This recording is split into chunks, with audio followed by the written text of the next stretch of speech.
menino frágil, doente, que mal conseguiu completar o curso primário. Um tímido jovem operário de tecelagem.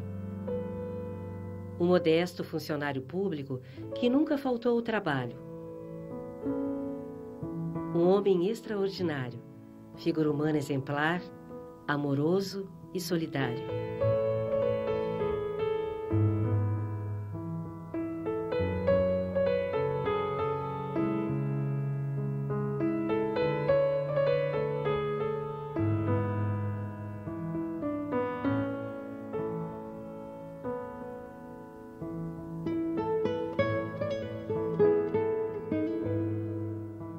Francisco Cândido Xavier nasceu na cidade mineira de Pedro Leopoldo no dia 2 de abril de 1910. Aos 5 anos, perdeu a mãe e separou-se dos 9 irmãos. Foi uma infância difícil, sofrida.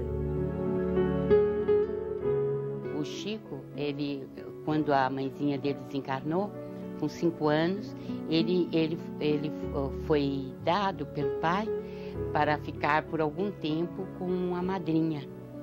E a madrinha, ela não gostava do menino, né? Mas ela tinha uns hábitos estranhos, como dizia o Chico, né? E ela espetava garfos embaixo da camisola, o menino vivia de camisolão, ela espetava garfos na barriga dele, de modo que ele teve as hérnias, né?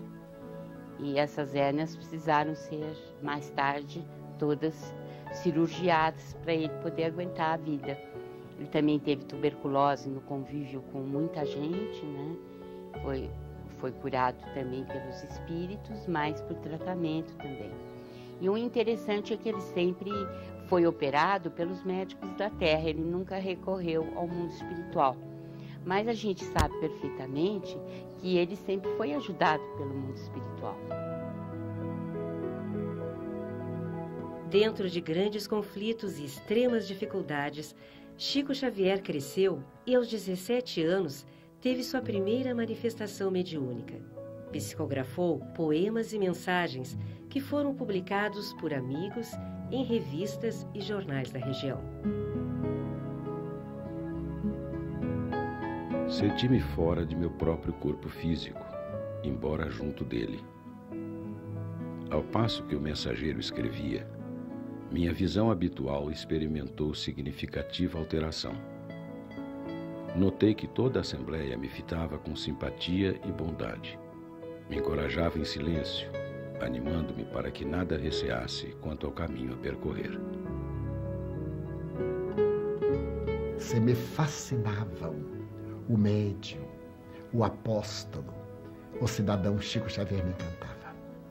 A sua jovialidade, a sua infinita alegria de viver, o seu bom humor, a capacidade de fazer humor em referência a si mesmo, a jovialidade com que ele tratava todas as pessoas, dava-nos a todos a sensação de sermos muito importantes. Além de ser um homem afável e bom, era também um homem enérgico, severo quando necessitado, mas sempre gentil. Era um homem de bem, conforme está descrito em o Evangelho segundo o Espiritismo. O homem feliz, mesmo nas suas grandes dores. Foi a pessoa mais humilde que eu conheci. E a humildade é impactante, porque só quando a gente convive com alguém assim, é que a gente tem a dimensão da evolução espiritual.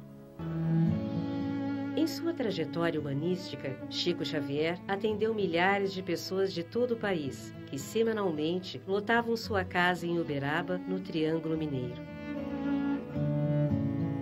A extraordinária capacidade mediúnica está comprovada pela grande quantidade de autores espirituais que, por seu intermédio, se manifestaram. Chico Xavier psicografou mais de 400 livros, publicados em espanhol, francês, inglês, esperanto, japonês e grego. Livros de filosofia, medicina, poesia, história, crônicas e literatura infantil. 12 milhões de exemplares vendidos. O dinheiro foi doado integralmente por ele a diversas instituições espíritas. Consta que livros psicografados pelo Chico alcançam o número de 412 títulos. A Federação Espírita Brasileira, ela tem sob a sua responsabilidade 88 títulos. Se ficarmos apenas com os livros de André Luiz, que é esse que fala a respeito da vida no mundo espiritual, nós estamos comemorando agora esse primeiro livro, que é o Nosso Lar, o primeiro da série, completou 1.500.000 exemplares.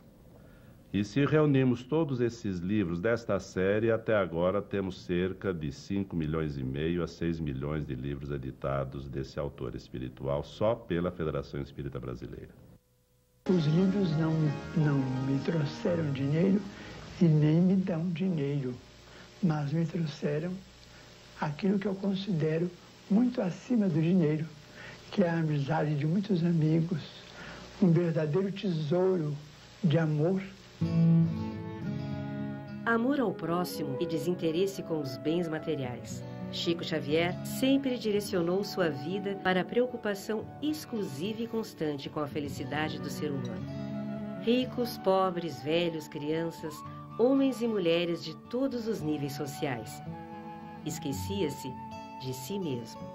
Sempre que ele se referia ao casamento, ele dizia que nunca tinha tido tempo para casar. Porque a pessoa que se casa, ela tem compromissos com a família e não pode dizer, depois que casou, que não vai assumir esses compromissos em nome da doutrina. Ele falava sempre, olha, fiquei com 14 sobrinhos, né? 6 irmãos para ajudar a criar. Então, eu nunca tive tempo para formar um lar. E mesmo que eu tivesse, não é recomendável pelo tipo de tarefa que eu abracei. Desde criança, a figura do Cristo me impressiona.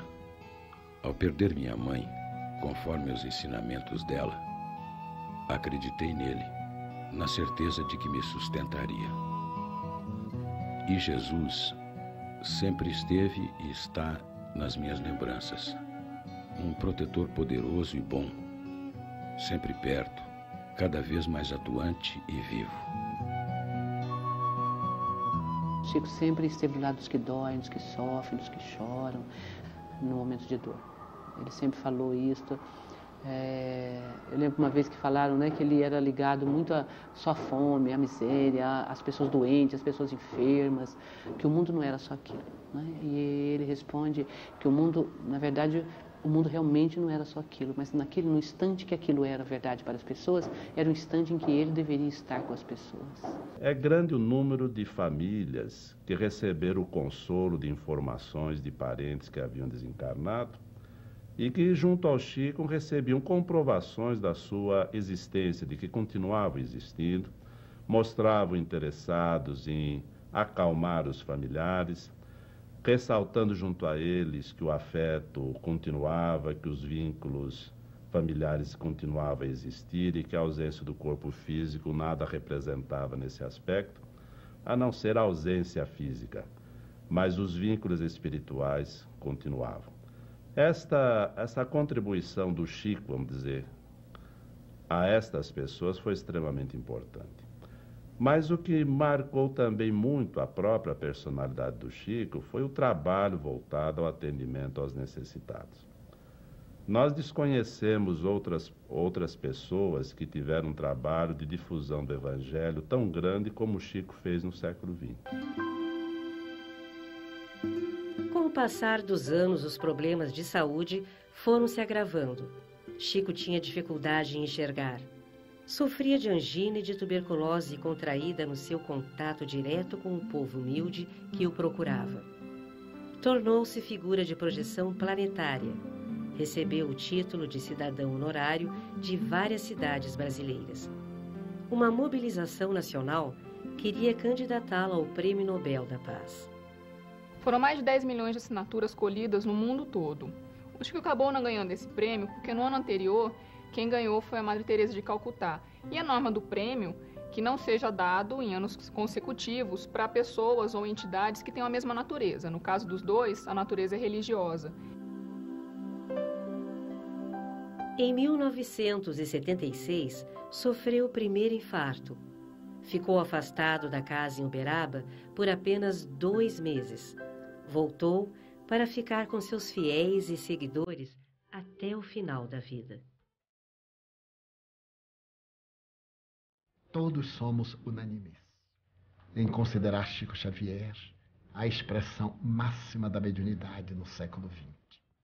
Eu até me atreveria a dizer que durante muitos séculos, com algumas exceções venerandas, como de Francisco de Assis, Teresa d'Ávila, e de um número muito grande de apóstolos do bem, da caridade, do amor, da mística, como também outras doutrinas, mas ele conseguia unir essa paranormalidade incomum ao exemplo de amor. Então a mediunidade de Chico Xavier realmente era incomparável, porquanto ele conseguiu reunir várias faculdades em torno de si próprio e desempenhou-as todas de maneira missionária.